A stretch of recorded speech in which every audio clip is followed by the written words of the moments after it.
예, 안녕하십니까. 부산 동래구 온천동 금정마을의 무량사 법천입니다. 오늘은 지금까지 공부했던 틴낙한 스님이 쓰신 부처님 생애 화이트 클라우드의 올드 패션 화이트 클라우드 우리말로 부다처럼이라는 책을 공부하고 있는데요. 부처님 생애를 공부하고 있는데요. 오늘은 한번 그때 2600년 전에 당시 이 지도를 보면서 부처님 생애 지금까지의 과정도 한번 말씀드리고 계략적인 그 부처님의 여정을 한번 말씀드리도록 하겠습니다. 잠시 후 7시부터 부처님 생애 22번째 시간을 시작하도록 하겠습니다. 이 교재에 따르면, 이 책에 따르면, 지금 현재 그 부처님께서는, 출가를 하셔서, 지금 현재, 지도에 보시면, 출가를 하셔서, 카필라바투 성에서 출발하셔가지고, 쭉 내려오셔가지고, 바이살리를 거쳐서, 지금 라자가하, 마가다 왕국의 수도인, 이 라자가까지 지금 오셨습니다. 29살에 출가하고 출가하시자마자 바로 지금 이렇게 그 여정을 바로 이 빨간 선이 있죠. 빨간 선을 따라서 이렇게 출가를 하셨는데요. 그 바로 왜 그러냐 하면은 뭐 지난 시간에도 그 간단히 설명을 드렸습니다. 당시에 그 마가다 왕국이 이 반브라만 사상의 어떤 중심지 역할을 하고 있었다. 예. 어, 예, 여신훈 보살님 어서 오세요. 오늘은 지도만 보고 공부합니다.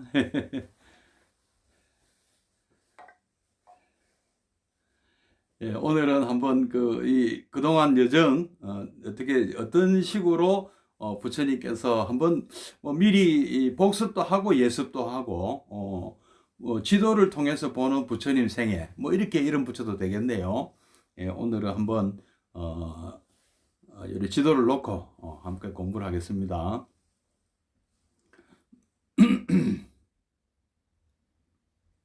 예, 연말, 개근상 후보입니다. 예.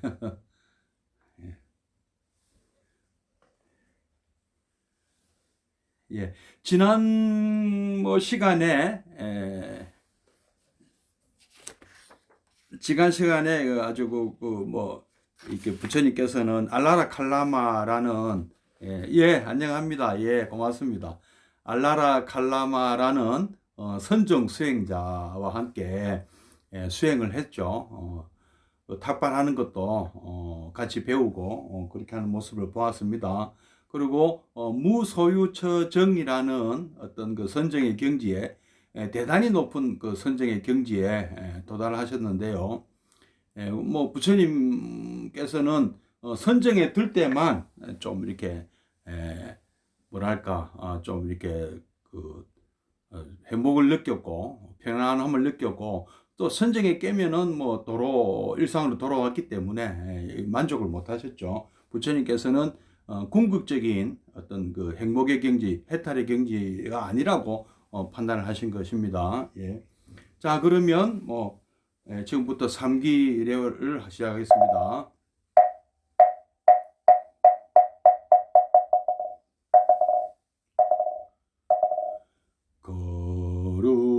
거룩한 부처님께 귀합니다.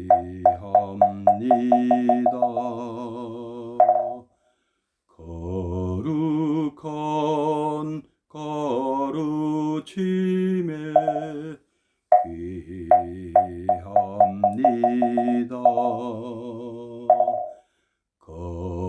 거룩한 스님들께 귀합니다.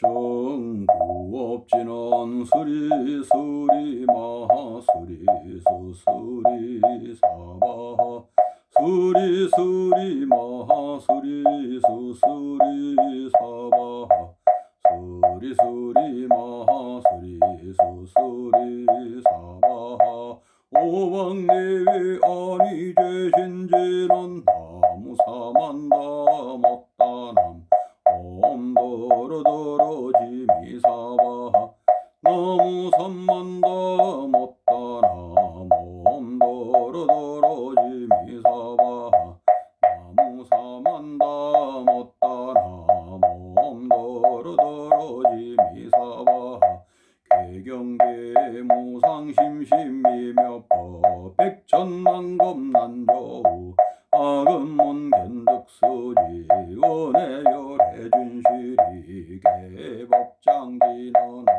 아라나 마라다 옴 아라나 마라다 옴 아라나 마라다.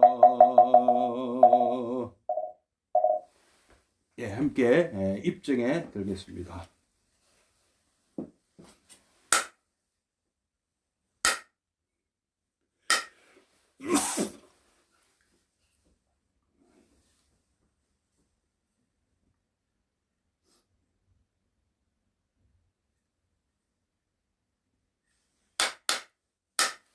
네, 입증 바로. 예, 그러면 지금부터 부처님 생애 22번째 시간을 시작하겠습니다. 예, 열애보살님 어서 오십시오. 예, 틴나칸 스님이 쓰신 Old Path and White Cloud 책을 가지고 부처님 생애 2600년 전에 부처님께서 어떻게 이 땅에 오셨고 어떻게 깨달음을 얻으셨고 그리고 어떻게 전법 활동을 하셨는지에 대해서 함께 공부하겠습니다. 오늘 22번째 시간을 시작하겠습니다. 먼저 뭐 지난 스토리를 할까요? 부처님 당시의 지도를 보시면서 부처님께서 어떤 여정을 거치셨는가를 함께 공부하겠습니다. 지금 이제 이 보고 계신 지도는 부처님 당시에 부처님께서 활동했던 지역을 대략 드러내고 있는데요. 물론 이보다 약간 더 넓은 지역에서 활동하셨어요. 멀리는 지금 여기가 여기 지금 보이시죠? 이거 룸비니가 부처님이 태어나신 곳이고 부처님의 그 아버님 수토다나 왕과 마하마야 부인이 살던 곳은 이 카필라바트 성이고요.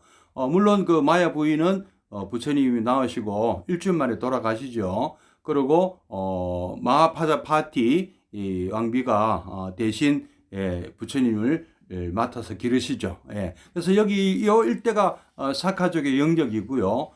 부처님의 어머님이 마야 부인이나 또 마하파자파티 부인은 바로 옆에 있는 꼴리아라는 나라 출신입니다. 예. 물론 부처님의 부인인 야소다르 공주도 요 꼴리아 출신입니다. 그러니까 사카족과 꼴리아족은 서로 결혼을 여기서 여자가 이쪽으로 시집 오고 이쪽 여자 이쪽으로 시집가고 하는 식으로 서로 이웃하고 있는 나라면서도 또 약간 좀 다른 종족은 약간 다르지만 사실상 같은 종족이라 그래요. 그러나 조금 떨어져서 살고 있었다고 합니다. 요 사이에 로히니 강이라는 작은 강이 있는데요. 뭐 훗날에 로히니 강을 둘러싼 그 분쟁이 아주 유명한 얘기가 있습니다. 한번 지난 시간에 말씀드렸습니다. 그리고 고살라 이 샤카족의 이웃에는 이 코살라라는 아주 강대하고 큰 나라가 옆에 있었어요. 거기 수도는 스라와스티 성이고요. 코살라 왕국의 파세나디 왕이 아직은 지금 우리가 교재에 나오지 않습니다만은 아주 상당히 유명한 분이 여기 얽힌 스토리가 참 많습니다. 파세나디 왕의 스토리도 아주 재미있는데 앞으로 차츰 공부하기로 하겠습니다. 그리고 여 위에 여기로 쭉 올라가면 그 쿠루라는 아마 이 정도 지역쯤 되는데요.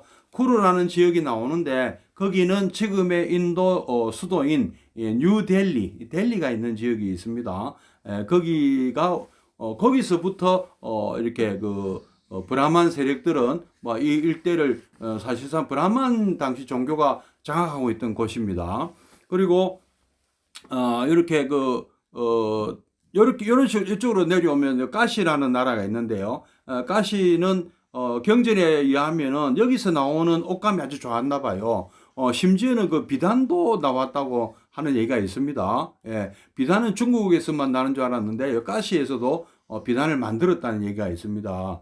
그리고 조금 더 내려오면은 여기 베나레스라는 바라나시, 경전에는 바라나시라고 나오는데요. 지금은 이제 베나레스라고 부릅니다. 이 근처에 있는 사르나트라는 곳, 노갸온이라는 곳에서 사르나트가 있는 노갸온에서 부처님께서 그 5비구를 초전 법륜하시죠. 여기서 뭐 그 얘기도 아주 유명하고요. 이렇게 교육로가 이렇게 형성되어 있어요. 여기서부터 파탈리푸타를 해가지고 라자카까지 가는 교육로가 있었고, 또 다른 교육로는 이 스라와스티로 해가지고 이래 외살리로 해가 바이살리라고 그럽니다. 여기는 바찌 공화국이라는 정체가 있었는데요. 코살라나 마가다는 왕국인데 와찌라고도 하고 바찌라고 하는데, 그래서 여기는 외살리라고도 하고 바이살리라고도 하는데, 이곳은 공화국이라 좀 자유스러운 분위기가 좀 많습니다. 그래서 여기서도 부처님께서 상당히 오래 머무르세요. 그리고 훗날 유마힐이라는 아주 제가 사가 아주 큰 깨달음을 얻었다 해서 유마경이라는 경전이 이 베살리를 무대로 하고 있습니다. 그 다음에 조금 더 내려오면은 이 파탈리푸타라는 이 화시성이라고도 부르는데요. 이 파탈리푸타라는 곳은 부처님 당시에는 이게 큰 도시가 아니었어요. 부처님께서 인멸하실 때쯤 여기 신도시가 건설되는 장면이 이 부처님 마지막 경전인 부처님 생애 마지막 그 모습을 보이는 경전인 대반열반경, 초기 불교의 대반열반경입니다. 열반경은 두 가지 종류가 있는데 대승열반경이 있고 초기 불교 열반경이 있는데, 초기 불교 열반경인 대반열반경에 이 파타리푸타가 신도시가 한참 건설되는 그 장면들이 나옵니다. 그래서 신도시 나중에는 여기 이제 그 마가다 왕국의 그 수도가 처음엔 라자가 성이었어요. 라자가 성이었는데 훗날 파탈리푸타로 이제 수도를 옮깁니다. 근데 라자가 성은 아주 말하자면은 요새 일정 군사적으로 여기는 누가 쳐들어오기 힘들었답니다. 그리고 이 근처에 아주 철광 광산이 있어서 아주 좋은 무기가 많이 생산됐다고 합니다.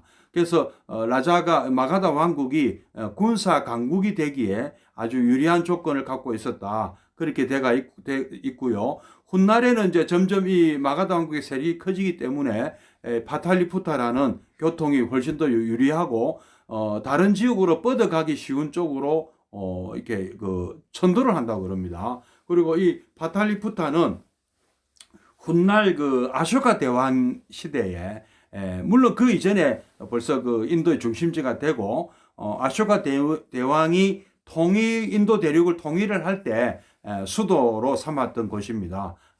파탈리푸타, 지금 인도에서는 뭐 파트나라고 부르는 지역입니다. 한번 인도 지도를 한번 보실까요?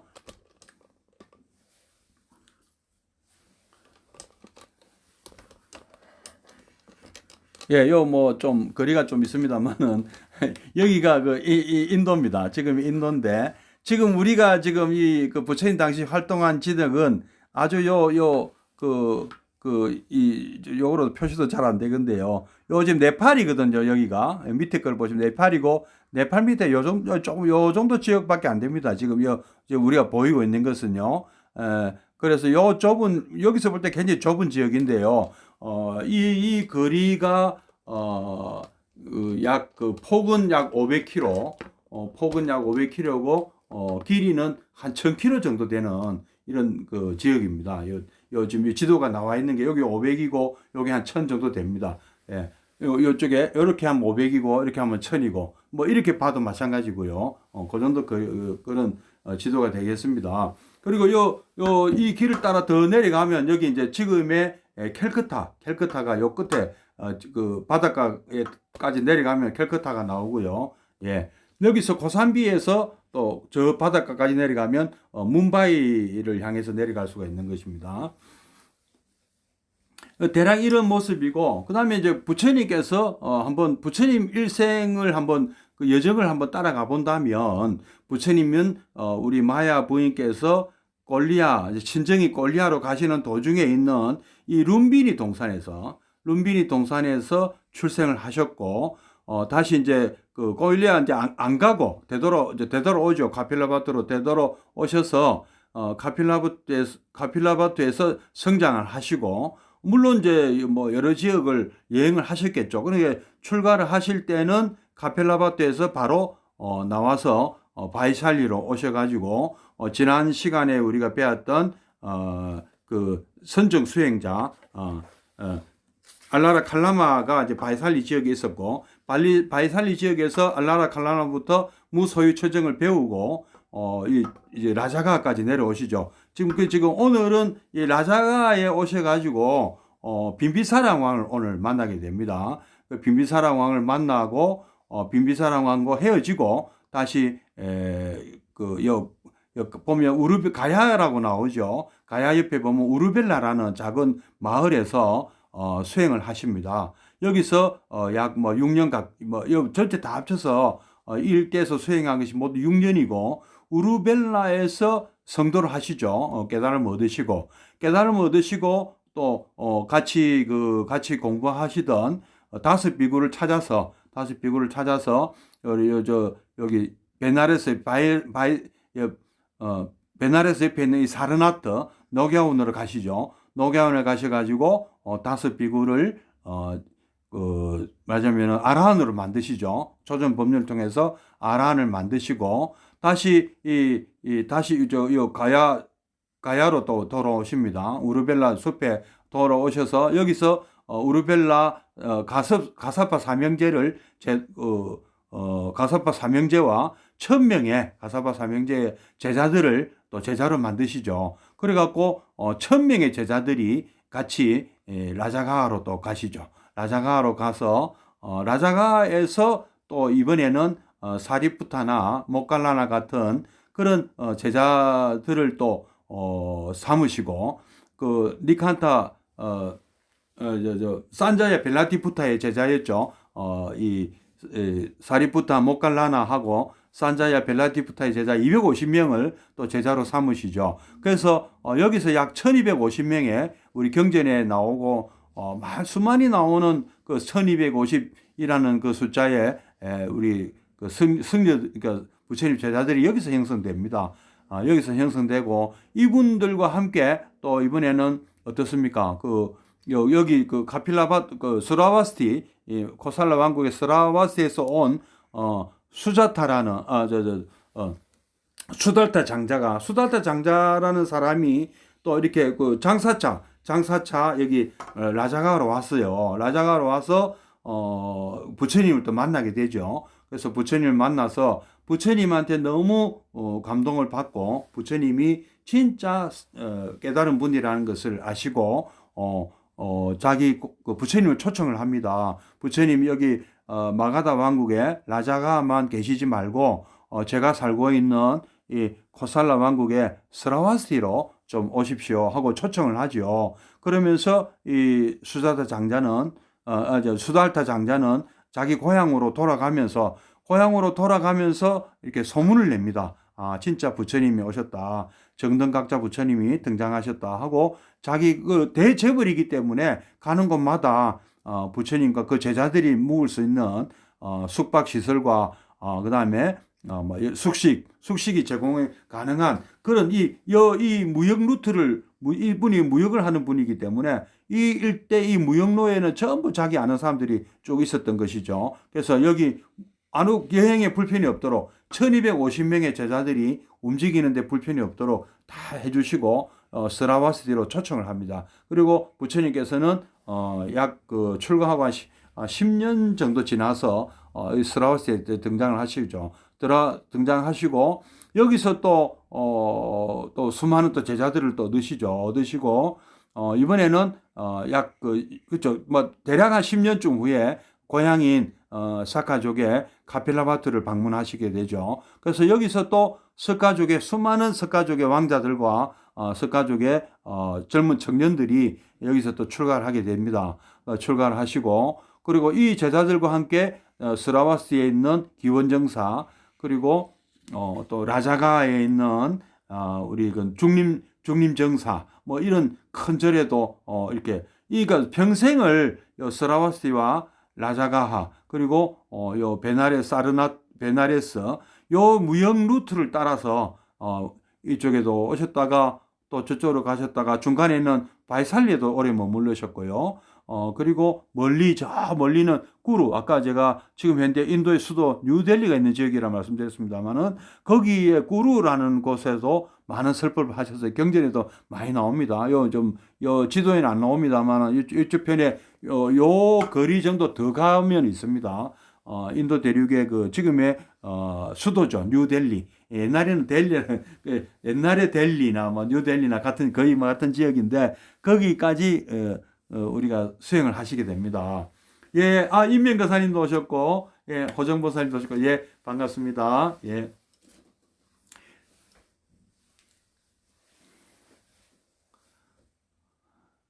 예, 예, 그런 그 부처님께서 좀 이제 우리가 좀 보면 아시겠죠. 그리고 여기 꼬산비라는 것도 많이 등장합니다. 경전에 많이 등장하고 예, 우르벨라로 가리라. 예, 맞아요. 초전법륜경 맞습니다. 초전법륜은 부처님께서 처음으로 설법을 하신 것을 얘기하는 겁니다. 그래서 다섯 비구를 찾아서 이 우르벨라 아니죠. 그 처음에는 우르벨라에서 이 우르벨라에서 사르나트로 가셨고 다시 사르나트에서 다섯 비구와 함께 우르벨라로 오시죠. 우르벨라로 온 까닭은 우르벨라 숲에는 수많은 수행자들이 굉장히 많았어요. 그래서 특히 가사파 삼형제를 여기서 가사파 삼형제를 제자로 만들기 위해서 오셨는데 그 이유는 이 가사파 삼형제가 제자도 많았지만 마가다 왕국에서 가장 그 제자가 많은 수행자였다고 합니다. 그래서 지금 오늘 뭐 얘기도 나오지만 미리 좀 말씀드리면은 이 마가다 왕국의 요 라자가 성에는 빈비사라 왕이라는 아주 젊은 부처님보다 연세가 4살이 아래래요. 그러면 부처님께서 그때 출가하실 때 29이었으니까 그 빈비사라 왕은 25입니다. 25인데 할아버지 때부터 이 왕국을 키워 나갔고 아까 말씀드린 그런 천혜의 어떤 말하자면 요새고 아주 군사적으로는 아주 요지인데다가 농사도 잘 됐고 또 철광석이 그 근처에 철광이 있어서 좋은 철기를 이용해서 무기도 만들고 농기구도 만들어서 아주 급격하게 아주 강대국이 되고 있는 나라였어요. 그런데 이 지역은 아직 이 브라만교가 주로 이 일대에 많이 번성을 했거든요. 여기 뭐 구루부터 해갖고 스라와스티, 그다음에 베나레스, 뭐 그다음에 요 일대 베살리보다 이 서쪽으로는 완전 브라만교가 장악하고 있어요. 물론 브라만교가 여기도 없는 건 아닙니다만은 주로 이쪽에서 브라만교 굉장히 왕성했고 라자가나 이 마가다 왕국 이쪽으로는 동남쪽으로는 아직은 브라만교가 그렇게 좀 상대적으로 좀 약세였다. 그리고 이 마가다 왕국의 빈비사라 왕 할아버지와 아버지 때부터 어떤 생각을 하고 있었냐 하면은 우리가 이렇게 큰 나라를 이루었는데 왜 우리가 브라만의 어떤 밑이냐 아래냐 하는 좀 그런 생각을 하고 있었나 봐요. 그래서 우리가 더 위에 서야 되는 거 아니냐. 그러니까 이 당시 한 200개 정도 되는 나라가 있었지만 그 중에서도 이 굵직굵직한 이런 큰 나라의 왕들은 좀 브라만 어떤 교회에 좀 불만이 많았다고 봐야 됩니다. 그래서 이 빈비사라 왕 역시 그런 불만을 갖고 있었고 그래서 그 브라만교를 대신할 새로운 어떤 종교 지도 이념, 정치에 도움을 받고자 당시 그 고대에는요 정치와 종교를 좀 분리하기 좀 힘들었습니다. 사실상 그 우리나라도 뭐 단군 신화를 보시면 알지만은 단군이 곧 정치 지도자면서 종교 지도자였거든요. 그리고 여러분 뭐 아시다시피 뭐 신라도 마찬가지 아닙니까? 신라 왕실도 굉장히 불교를 굉장히 좀 이렇게 많이 보호하고 장려하고 육성한 까닭이 있죠. 고구려 역시도 마찬가지고 처음에는 조금 약간 그 천신사상 비슷했는데 고구려 때는 그 소스림왕 때 고구려 소스림왕 때 중국의 전진의 북연이라는 황제를 통해서 불교를 받아들이는데요. 소스림왕은 그때 그 아버지인 고국원 왕이 이 백제와의 전쟁에서 전사를 하시지 않습니까? 그러다 보니까 갑자기 왕위를 물려받고 전쟁은 가급적이면 피하고 내실을 기하기 위해서 상당히 그 노력을 했던 왕인데요. 소스림 왕의 어떤 이런 내실을 기하는 정책, 내정을 그리고 정신적으로 좀 국론을 좀 안정시키고 문화를 발전시키기 위해서 불교를 받아들였고 그 불교를 받아들인 덕분에 자신의 조카가 되는 광개토 대왕과 그리고 광개토 대왕의 아들인 장수왕 때 그 고구려는 아주 전성기를 이루죠. 불교를 받아들여서 빠르게 나라가 안정되고 국력이 아주 강화되는 모습을 볼 수 있었고요. 백제도 역시 마찬가지. 침류왕 때 마라난타라는 동진으로부터 인도 승려입니다. 마라난타가 들어와서 어떤 백제의 어떤 문화에 굉장히 도움을 줬고 왕권 강화에 도움을 주었고요. 또 버풍왕 때 신라는 뭐 버풍왕 때 들어왔다 그럽니다만은 그 전에 불교는 들어왔지만 어떤 그 공인을 받지 못했죠. 그러니까 공인을 받고부터는 신라라는 나라는 빠르게 어떤 그 불교 국가가 되었고 굉장히 그 삼국 통일을 할 때 불교의 도움을 많이 받았다고 할 수 있습니다. 여러분 잘 아시죠? 원간법사라든지 뭐 이런 아주 그 정신적인 그 어떤 정신 전력이랄까요. 굉장히 도움을 많이 받은 게 나오죠. 화랑도 역시 영화라고 해가지고 우리 미륵 사상도 그 표관하고요. 뭐 사람들 이름에서도 보면 참 불교가 많이 나오는 거 보면 신라가 굉장히 어떤 그 불교를 받아들이고 새로운 여기가 진짜 불국토다 하는 그런 자부심이 굉장히 강했다고 합니다. 그래서 뭐 잘 아시다시피 뭐 석굴암이나 뭐 불국사 같은 그런 우리가 아주 전 세계에 자랑하는 그런 불교 유적을 우리가 갖고 있지 않습니까? 뭐 그런 거 보면 그뿐이 아니고 또 백제는 또 우리 어딥니까? 일본에다가 또 이 불교를 전해주죠. 그래서 일본 역시 아주 그 고대의 미개한 국가에서 어떤 나라의 어떤 꼴을 갖추는 때 불교가 굉장히 도움을 많이 줬습니다. 그거는 뭐 일본 사람들도 인정하는 것이죠. 단지 일본 사람들은 우리나라에서 받아들였다는 얘기를 좀 가급적이면 안 하는 것 같아요.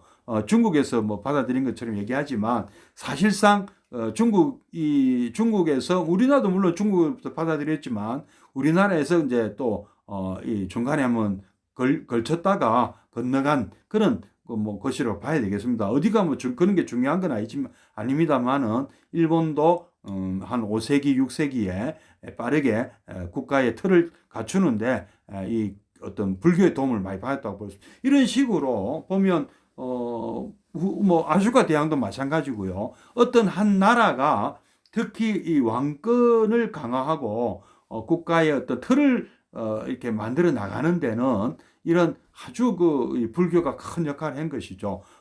유럽에는 또 어떻습니까? 유럽 같은 경우는 기독교가 그런 역할을 했었고요. 또 중동 지역은 이슬람교가 또 그런 역할을 했다고 볼 수가 있습니다. 그리고 중국 역시 이 불교가 들어오고 불교가 이제 스스로 이렇게 받아들였다기보다는 5호 16국 시대 때 북방의 유목 민족을 통해서 받아들였고, 불교는 뭐 당나라 때, 특히 당나라 때 아주 당나라가 세계적인 그 제국이, 세계적인 강대국이 되는데 불교가 많은 기여를 했다고 볼 수가 있습니다. 뭐 그런 정도로 동아시아, 특히 그 동아시아 불교는 아주 그 정치 권력과 굉장히 밀접한 관계가 있었고, 그런 어떤 그 나라의 안정을 기하고 백성들이 좀 정신적으로 또 이렇게 좀 안정을 갖는데 많은 도움을 줬다고 볼 수가 있습니다. 마찬가지로 빈비사라 왕도 그런 어떤 자기 나름대로 그런 방침을 갖고 있었던 것이죠. 그래서 수많은 그 종교 지도자들을 이 라자가하로 라자가 성으로 불러들였어요. 불러들이고 뭐 지원을 아끼지 않았던 거죠. 그래서 일설에는 뭐 62가지, 62가지의 어떤 그 사상가들이 있었고, 또 육사외도를 해갖고 또 뭐 한번 말씀드렸죠.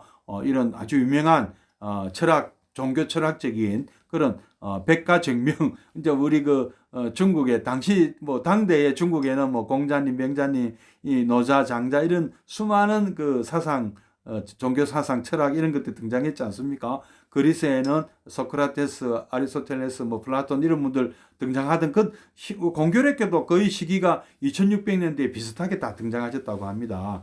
그런 어떤 그 시대적인 요청이 있었던 거죠.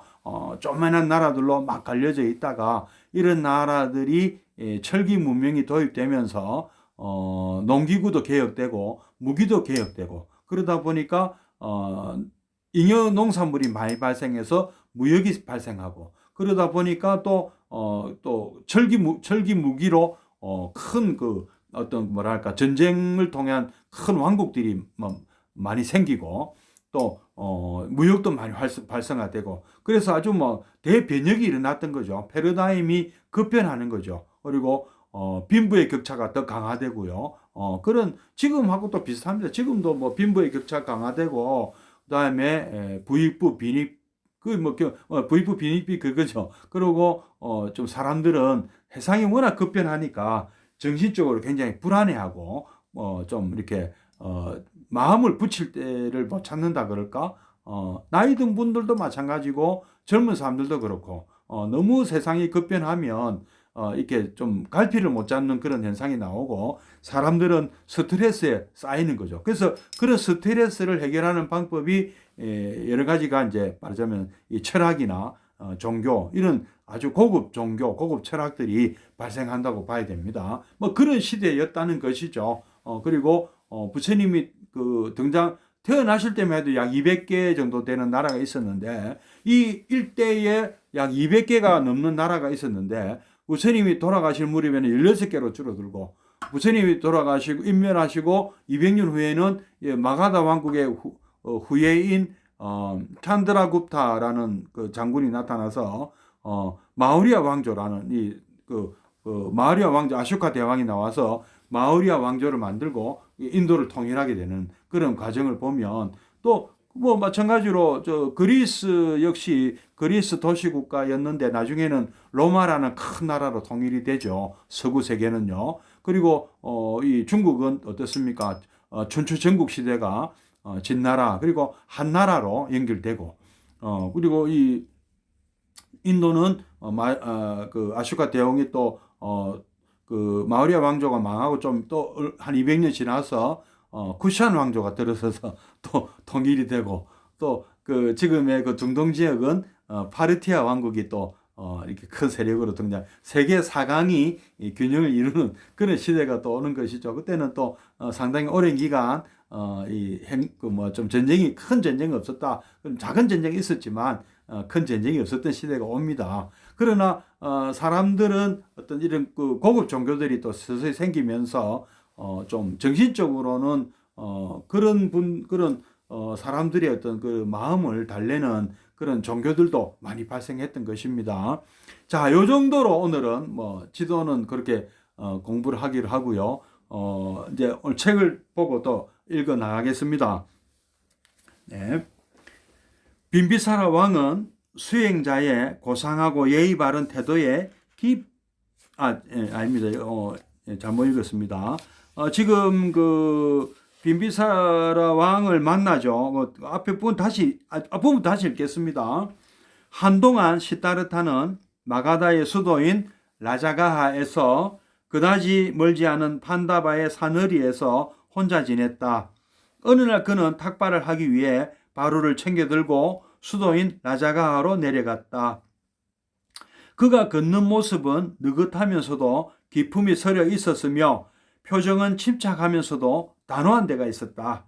거리의 양쪽에서 사람들은 마치 사자처럼 우아하게 걸어가는 수행자 시타르타를 바라보기 위해 멈춰섰다.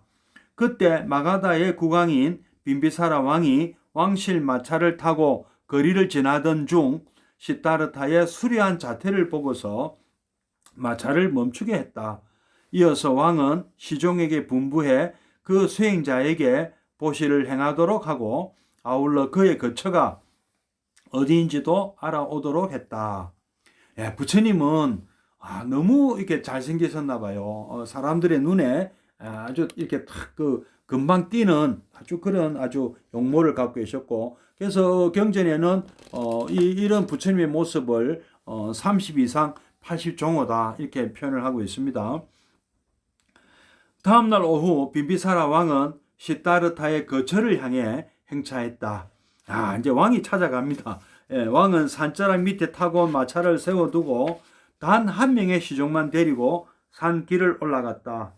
이윽고 그는 나무 아래에 앉아있는 시타르타를 발견하고 기쁜 표정으로 그에게 다가갔다.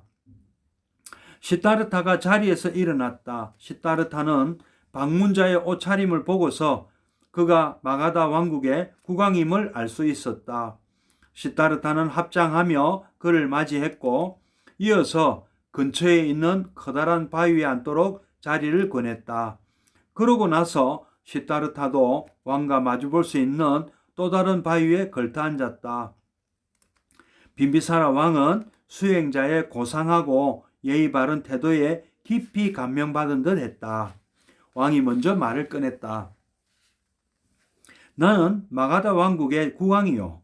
청컨대 당신이 수도로 내려와 나와 함께 지내주었으면 하오. 당신이 내 곁에서 조언을 해준다면 마가다 왕국은 틀림없이 평화와 번영을 누릴 수 있으리라 믿소. 시타르타는 빙그레 미소 지으며 대답했다. 왕이시여, 저는 숲속에서의 생활에 더 익숙합니다. 하지만 당신은 지금 너무 힘든 생활을 하고 있어. 당신에겐 편안한 잠자리와 시종이 필요하오.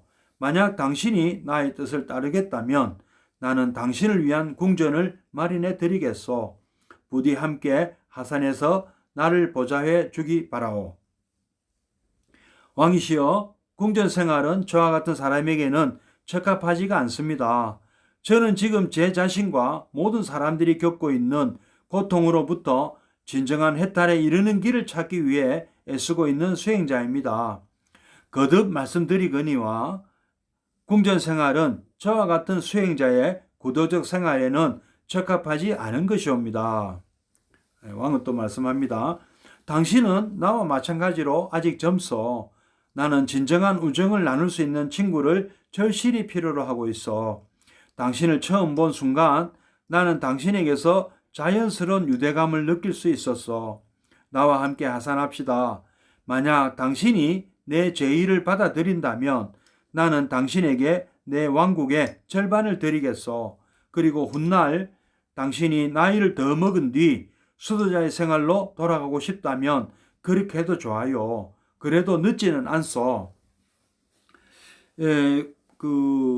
저는 또 약간 좀 이런 생각도 해봅니다. 이 왕이라는 사람은 한 나라의 또 보안 책임자죠. 나라의 안보를 항상 염려하고 걱정하는 사람이기도 합니다. 그런데 어떤 이 당시에 그 부처님은 카필라 사카족 출신이고 왕자 출신이고 그 무예 실력도 뛰어나고 이 딱 봐도 굉장히 말하자면 크샤트리아로서의 전륜승왕이 될 자질이 막 이렇게 누가 봐도 이렇게 보일 정도로 관상을 뭐 못 본다 하더라도 그렇게 느낄 정도로 아주 거물이었다고 볼 수 있습니다. 그래서 빈비사라 왕이 약간 겁도 나는 거예요. 이런 사람이 와서 어떤 자기를 위협할 수도 있다고 하는 생각도 자꾸 들었을 것 같아요. 그래서 직접 만난 까닭도 무엇 때문에 여기 왔느냐 좀 알고 싶어서 그리고 확인하고 싶어서 만났을 것 같고요. 다행히 이분은 다른 목적은 없고 오로지 뭐 수행의 뜻만 있다 이렇게 밝히고 있는 것이죠. 그래서 빈비사랑은 이제 떠보는 거죠. 그럼 뭐 내하고 같이 내가 왕이니까 내 밑에 국방부 장관이나 육군 참모총장 같은 아주 고위직을 줄 테니까 내하고 같이 일하지 않겠느냐. 이 마가다 왕국이 성장하면 나눠줄 수 있다는 식으로 이제 한번 얘기를 해보는 것이죠. 그러나 부처님은 그런 목적으로 라자가 온 것이 아니잖아요. 어떤 출가의 뜻을 자기 목적이 있지 않습니까? 그걸 이제 밝히고 있는 중인 것입니다. 왕이시여, 당신의 따뜻한 호의에 감사드립니다. 하지만 제가 진정으로 원하는 바는 고통으로부터 모든 존재를 구원할 수 있는 깨달음을 구하는 것입니다. 그리고 시간은 너무도 빨리 흘러갑니다. 지금 힘과 정열이 있는 저의 젊음을 깨달음을 구하는데 사용하지 않는다면 머지않아 닥칠 노후에 저는 몹시 후회하게 될 것입니다. 인생이란 너무나도 불확실한 것입니다. 질병과 죽음이 어느 순간에 닥칠지는 아무도 알 수 없는 것입니다. 탐욕과 노여움, 증오와 격정과 질투와 교만으로 말미암은 내적 혼란의 불꽃이 계속해서 우리의 마음을 불태웁니다.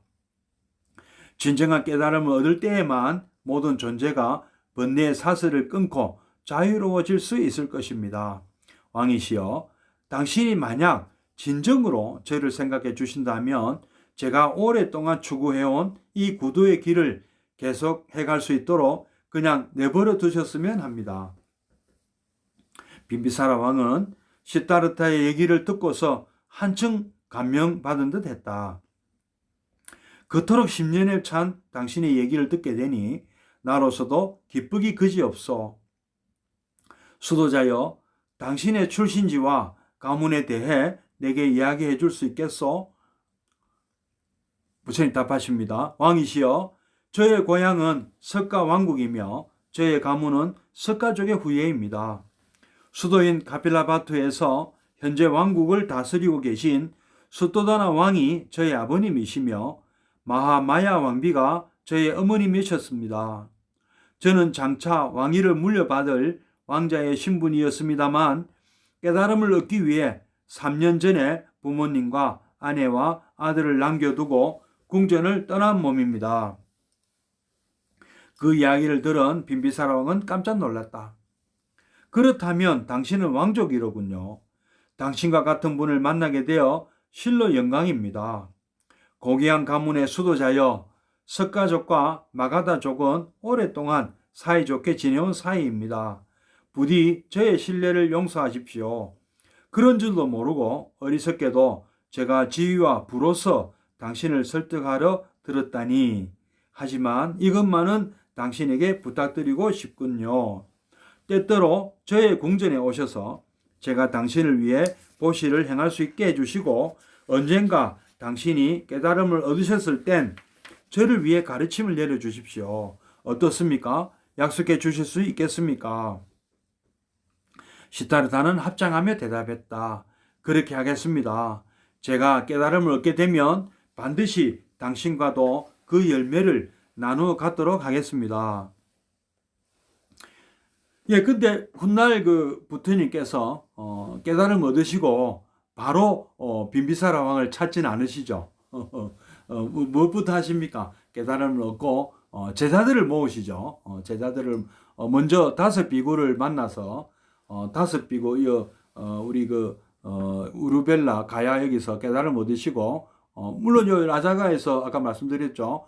빈비사랑과 헤어지고 우르벨라로 가시고 우르벨라에서 깨달음을 얻으시고 사르나트로 가셔서 5비구를 깨달음을 이끄시죠. 아란을 만드십니다. 그때 이제 그 꼰단야가 깨달을 때 너무 좋아하셨죠. 꼰단야가 깨달았다. 아야 꼰단야. 왜 이게 중요하냐 하면은 부처님께서 얻으신 깨달음이란 것은 너무 심오해서 참 이게 과연 알아들을 사람이 있을까? 나니까 깨달은 거 아니냐. 그런데 부처님께서는 좀 망설이셨다고 합니다. 과연 이 깨달음을 나처럼 이렇게 받아들일 사람이 있을까 하는 그런 생각을 하셨는데 범천이 브라만 신이 나타나서 부처님께 권청을 합니다. 권한다는 거죠. 그래도 알아들을 사람이 있을 것입니다. 부처님 이런 구도자들을 한번 찾아서 한번 가르침을 주십시오. 이렇게 이제 권했다는 것이죠. 그러나 이것은 어디까지나 그때 당시에 인도 사람들을 말하자면은 좀 알아듣기 쉽게 이렇게 말하자면 예를 쉽게 설명하신 것 같아요. 그러니까 시대적인 뭐 사명이 뭐 그렇다 뭐 이런 얘기를 알아듣겠습니까? 사람들이 그냥 신의 계시를 받은 것 정도는 아니지만 이런 범천이 나에게 권했다. 이거는 부처님께서 그렇게 생각하신 거나 다름없는 것입니다. 사실은요. 그리고 그 마라나 그러니까 마구니들이 이렇게 부처님을 괴롭힌 것도 부처님의 어떤 내적 갈등을 표현한 것 같아요. 그래서 우리는 막 그렇게 생각이 되고 부처님께서는 내적 갈등도 다 극복하시고 그런 그러니까 브라만 신 범천이 그렇게 막 권했다 해서 막 본인이 그렇게 결심을 한 거죠. 결국에는 그래서 5 비구를 우리가 만나서 한번 가르쳐 보니까 똑같은 그 아라한의 그 깨달음 얻는 분이 나타났다는 거죠. 그러면 이것은 나 혼자만 깨달을 수 있는 것이 아니고 일종의 이제 우리가 보편 타당성을 확보하는 것이라고 볼 수 있습니다. 누구나 깨달음을 얻을 수 있는 것이다. 그리고 2명, 3명, 4명, 5명 그러니까 모두 아사지 존자까지 5 비구를 모두 깨달음을 얻게 한 거죠. 그래서 이러면 이 정도 같으면 뭐 누구에게 내가 얘기를 해도 그러니까 깨달음을 얻을 수 있게 해줄 수 있겠다. 그래서 부처님께서 깨달은 법칙은 연기법입니다. 연기법.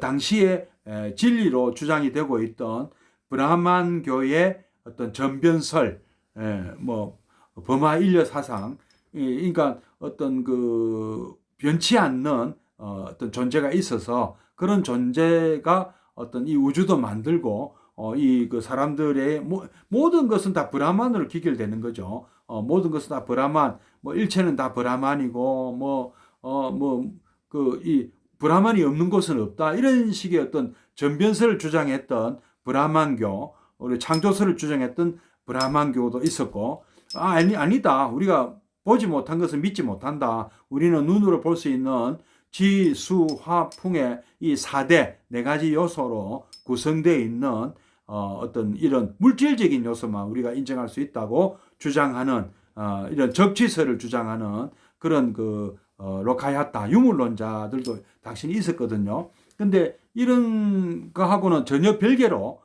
지금도 그렇지 않습니까? 지금도 창조론 또는 진화론 뭐 이런 것이 지금 양대 산맥이에요. 말하자면은. 그러나 우리 부처님의 가르침은 어느 쪽도 아닙니다. 어느 쪽도 아니고 우리는 연기다. 연기법에 따른다. 뭐든지 보면 혼자 독자적으로 영원히 존재할 수 있는 것은 없지 않느냐. 틴나칸 스님이 하신 그 유명한 비유가 있습니다.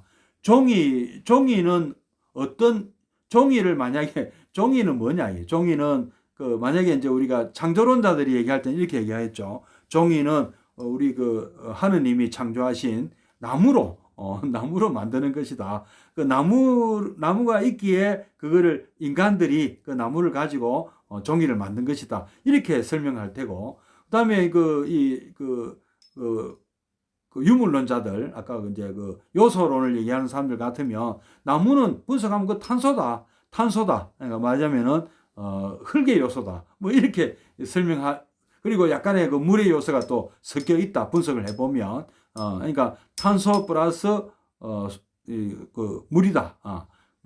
탄소, 수소, 산소 뭐 이런 걸 구성되어 있다 이렇게 설명하겠죠. 그러나 부처님은 우리 틴나간 스님의 표현을 하면은 그 안에는 햇빛도 있고 공기도 있고 구름도 있고 다 있다. 그 이 우주 그러니까 그 종이 한 장에 햇빛도 들어가 있고요. 그렇지 않나요? 그 나무를 키운 것은 나무 혼자 클 수 있습니까? 햇빛도 있어야 되고 또 구름이 있어야 또 비가 내려서 그 물을 빨아먹고 그죠? 그러니까 광합성 작용도 해야 되고 수분을 또 흡수해야 되고 이런 작용을 통해서 나무가 성장했고 그 나무를 또 우리가 나무를 통해서 우리가 벌프를 만들고 벌프를 통해서 우리가 종이를 만들었잖아요. 그러니까 이 어떤 그런 요소만 작용한 것이 아니라는 것이죠. 그 안에는 우주가 다 들어있다 이죠. 일중일체 다중일. 예. 우리 그 얘기가 여기 해당되는 거예요. 일미진중 함시방. 우리 그런 유명한 얘기 있지 않습니까? 법성계. 네, 그 말이 다 여기에 해당된다는 말이죠. 우리 종이 한 장에 우주가 다 들어있다는 얘기입니다. 거기에는 사람들의 어떤 우리가 사람들의 어떤 공력도 들어가잖아요. 그죠? 햇빛도 가죠. 구름도 가죠. 뭐 공기도 가죠. 흙도 들어가죠. 사람의 노력도 들어가죠. 수많은 이런 것들이 우리가 그 결과물이 종이 한 장입니다. 알고 보면은 티나칸 스님도 그렇게 표현하셨어요. 그러면 그런 주장을 하는 것이 우리 불교예요. 말하자면은 우리가 유신론도 아니고 유물론도 아니라는 거죠. 우리는 연기법으로 이 세상은 생긴 것이다 하고 우리는 보는 거죠. 그걸 진리라고 부처님은 연기법을 통해서 또 12연기라는 그 과정을 또 통해서 깨달음을 얻으셨는데 요거를 이 다섯 비구에게 설명을 할 때는 아마 부처님께서 한 21일 동안 그 깨달음의 경지를 즐기셨다 하는데 요때 그 사성제 법문의 틀을 아마 만드신 게 아닌가. 그러니까 사람들로 하여금 설득하는 과정이죠. 사성제 법문은 일단 여러분들의 현실은 이 둑하다. 현실이 오치온고다. 오치온이 즉 둑하다. 여러분의 삶 자체가 둑하다. 괴로움이다. 그리고 그 괴로움의 원인은 12인기에 의해서 우리가 그 구조를 부처님께서 또 말씀하신 것이고 또 그것은 또 그런 고는 또 반드시 해결이 될 수가 있는 것이고 그 해결에 이르는 길은 또 팔정도다. 이렇게 이제 이런 흐름으로 우리가 그 사르나트에 있던 다섯 비구에게 가르쳐 주시고 사성계를 통해서 그리고 중도의 법문을 통해서 이 다섯 비구는 깨달음을 얻었고 아란이 됐던 것입니다.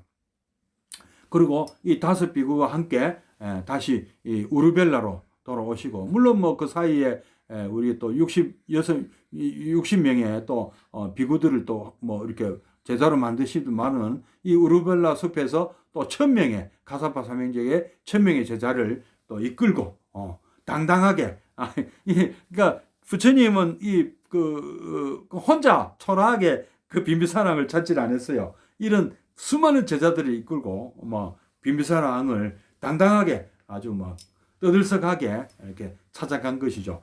부처님은 대단한 그런 면에서 보면 부처님은 정말 그 사람들을 이렇게 설득하는데 아주 남다른 능력이 있으신 거죠.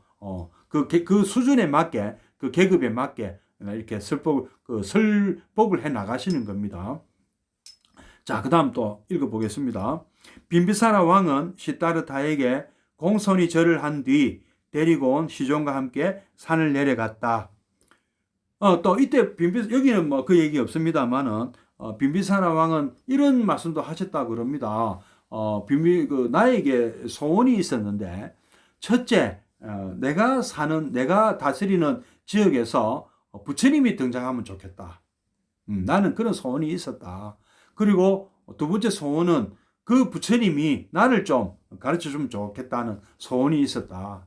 그리고 세 번째는 내가 다스리는 왕국의 이 나의 백성들도 그 부처님의 가르침을 들을 수 있으면 참 좋겠다. 나는 이런 소원이 있으니까 반드시 그 깨달음을 얻으시면 꼭 저에게 연락을 해 주십시오. 그렇게 또 하셨다고 합니다. 여기서는 이제 그렇게 나와 있지 않습니까? 저를 위해 가르침을 내려주십시오. 어떻습니까? 약속해 줄 수 있겠습니까? 이렇게 물었고 부처님은 당연히 또 그렇게 하겠습니다 하고 답을 또 하셨죠. 그리고 약속을 지키죠. 그죠? 예, 그날 이후 시타르타는 자신의 거처를 옮겼다. 젊은 국왕 빈비사라의 지나친 호의가 자신의 수행 생활에는 오히려 방해가 될 것 같았기 때문이다.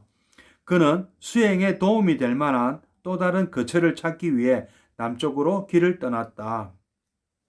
그러던 중 그는 대사문 우타카 라마푸타의 공동체에 관한 소문을 듣게 되었다. 대사문 우타카는 아주 높은 정신적 경지에 이른 위대한 스승으로 존경받고 있었다. 나자가에서 그리 멀지 않은 곳에 있는 그의 공동체에는 300명가량의 수행자들이 거주하고 있었고 이웃한 곳에서 400명가량의 또 다른 제자들이 수행에 몰두하고 있었다. 시타르타는 그곳으로 향하기로 결심했다. 예, 우타카 라마푸타에게서는 비비상처정이라는 그런 어떤 선정의 경지를 같이 수행하고 배우고 도달하게 됩니다.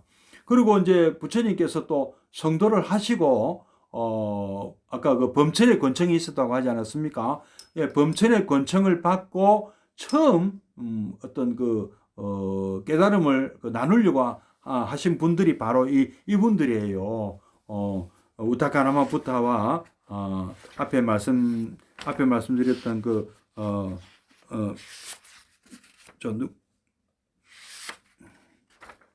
알라라 칼라마 이런 사람들을 제자로 만들려고 했습니다만은 안타깝게도 이분들은 부처님이 성불하시기 바로 직전에 얼마 전에 다 이렇게 돌아가셨다 하는 얘기를 듣고 그 다섯 비구로 향했다고 합니다. 이제 이분들은 좀 운이 없는 거죠. 그런 거 보면은 예. 자, 계속 읽어보겠습니다. 대사문 우타카는 75살이었다. 그는 사람들로부터 살아있는 신으로서 존경받고 있었다. 우타카는 새로 들어온 모든 제자들에게 가장 기본적인 단계부터 수련을 시작하도록 요구했다. 그래서 시타르타도 가장 쉬운 명사법들로 다시 수련을 시작했다. 그러나 불과 몇 주도 지나지 않아 우타카는 자신의 새로운 제자인 시타르타가 이미 무상의 영역에 도달했음을 알게 되어 크게 감명받았다. 그는 이 젊은이에게서 고귀한 천성과 자신의 영적 후계자가 될 만한 소질을 간파하고 그를 최대한 성실껏 지도했다. 시타르타여, 무상의 영역에서 공이란 단지 텅 빈 공간도 아니며 우리가 흔히 의식이라 부르는 것 또한 아니다. 그러한 것들은 지각이거나 지각의 대상일 뿐이다. 그러므로 진정한 해탈이란 그 모든 지각을 초월한 후에 얻을 수 있는 것이다. 시타르타가 공손히 물었다. 위대한 스승이시여, 지각을 제거한다면 그 다음엔 어떻게 되는 것입니까? 만약에 지각이 없다면 우리가 어떻게 나뭇가지와 바위를 구별할 수 있겠습니까? 나뭇가지와 바위는 지각 없이 존재할 수가 없다. 모든 무생물 그 자체가 지각이다. 그대는 지각도 비지각도 배제된 경지에 도달할 수 있어야 한다. 이것이 바로 삼매의 경지이다. 그대는 이제부터 그러한 경지에 도달할 수 있어야 한다. 바로 그 비비상처정을 얘기하는 것이죠. 예. 지각도 비지각도 배제된 경지, 삼매 경지라고 선정의 최고 경지라고 합니다. 시타르타는 명상에 들기 위해 다시 그의 거처로 돌아갔다. 그리고 불과 보름 만에 그는 이른바 지각도 비지각도 없다는 삼매의 경지에 도달할 수 있었다. 시타르타는 이 경지가 모든 평범한 의식의 범주를 초월함을 알게 되었다. 그러나 이러한 명상의 상태에서 벗어날 때마다 그는 그 초월적인 체험에도 불구하고 그것이 삶과 죽음의 문제를 해결해 주지 않는다는 것을 알았다. 그것은 마음을 지극히 평온한 상태에 머물 수 있게는 해주었으나 진리의 문을 여는 열쇠는 되지 못했다. 예, 그렇죠. 예, 바로 연기를 우리가 아직은 체득을 못한 것이죠. 예. 시타르타가 스승인 우타카라마푸타를 다시 찾아갔을 때 스승은 그를 높이 취하했다. 대사문 우타카는 시타르타의 손을 잡고 말했다. 이제껏 나는 그대처럼 뛰어난 제자를 본 적이 없다. 그대는 그 짧은 기간 동안에 엄청난 발전을 이루었다. 그대는 내가 터득한 가장 높은 경지에까지 도달했다. 나는 이제 늙었고 여생을 마칠 날이 가까운 몸이다. 만약 그대가 이곳에 남아준다면 함께 이 공동체를 이끌어 나갈 수 있을 것이고, 장차 내가 여생을 마치면 그대가 이곳에 대사문으로서 내 뒤를 이을 수 있을 것이다. 참 부처님은 어디 가시나 이렇게 누구나 탐을 내는 그런 인재셨어요. 그죠? 시타르타는 지난날 그러한 제의를 받았을 때와 마찬가지로 공손히 거절했다.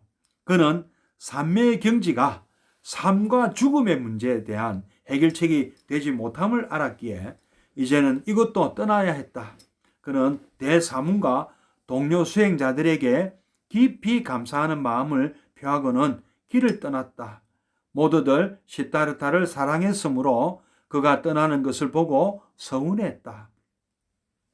울타카라마푸타의 공동체에 머물러 있는 동안 시타르타는 콘단냐라는 이름의 젊은 수행자를 친구로 사귀었다. 콘단냐는 시타르타를 친구로서 매우 좋아했을 뿐 아니라 스승으로서도 존경했다. 대사문 우타카의 제자들 중에 시타르타 외에는 아무도 무상의 영역에 이르지 못했고 삼매의 경지를 언급하지도 못했다. 콘단냐는 스승이 시타르타를 영적 후계자로 간주했음을 알고 있었다. 시타르타를 바라보는 것만으로도 콘단냐는 자신의 수행에 대한 신념을 가질 수 있었다. 그는 자주 시타르타를 찾아가 가르침을 구했고, 그러는 동안에 두 사람 사이에는 특별한 유대감이 자라났다. 콘단냐는 그런 친구와의 이별을 안타깝게 여겼다. 그는 시타르타와 산 아래까지 함께 내려가 그가 시야에서 사라지는 것을 보고서야 다시 산으로 돌아갔다. 시타르타는 이제껏 마가다 왕국 안에서 가장 위대한 대사문들로 이끌어지는 두 스승으로부터 많은 것을 배웠으나 여전히 그의 내부에서는 진정한 해탈에 이르고자 하는 갈구가 불꽃처럼 타오르고 있었다. 아마도 그 나라를 통틀어 본다 해도 그 어떤 스승에게서도 더 이상은 배울 것이 없을 듯했다. 그래서 그는 결국 스스로의 힘으로 진리의 열쇠를 찾아야 함을 깨닫게 되었다. 예, 이 꼰단냐는 훗날 부처님으로부터 초전 법륜을 듣고서 처음으로 부처님 말고는 처음으로 아라한의 경지에 이른 분이죠. 꼰단냐, 우리 아야 꼰단냐, 드디어 꼰단냐가 깨달았다 하는 부처님의 감탄사를 유발하신 분입니다. 예. 그리고 이때 당시에 뭐 이런 분들 말고도 산자야 벨라티푸타라 또는 그 니칸타 나타푼타라든지 수많은 이런 그 육사유도들이 있었지만 부처님이 이미 그런 분들은 자신의 스승으로 자격이 안 된다고 보신 거죠. 그래서 이 선정 수행자 우타카라마푸타 이 두 분 수행자를 만나서 공부를 한 거죠. 예, 알라라 칼라마하고 우타카라마푸타를 통해서 선정의 어떤 최고 경지, 부처님께서 원하는 어떤 이런 답을 구하고자 이 두 분을 만났지만 끝내 부처님은 여기서는 어떤 자신이 원하는 답을 찾지 못했다. 그래서 지금 이제 그런 결심을 하신 거죠. 이제 나의 힘으로, 내 스스로의 힘으로 한번 깨달음에 도전해 보겠다 하는 결심을 하셨습니다. 오늘 여기까지 하고 이제 입정에 잠깐 드셨다가 사홍선하고 마치겠습니다. 잠시 입정에 들겠습니다.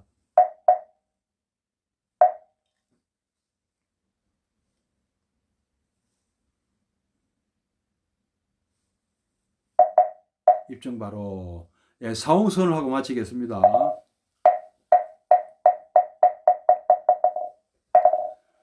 중생을 다 건지오리다. 번뇌를 다 끊으리다. 법문을 다 배우리다.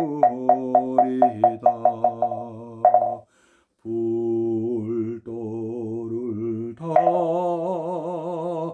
이루리다.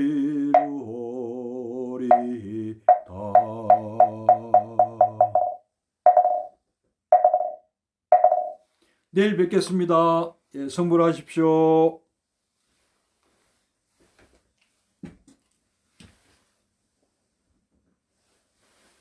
예, 내일 뵙겠습니다. 예, 예.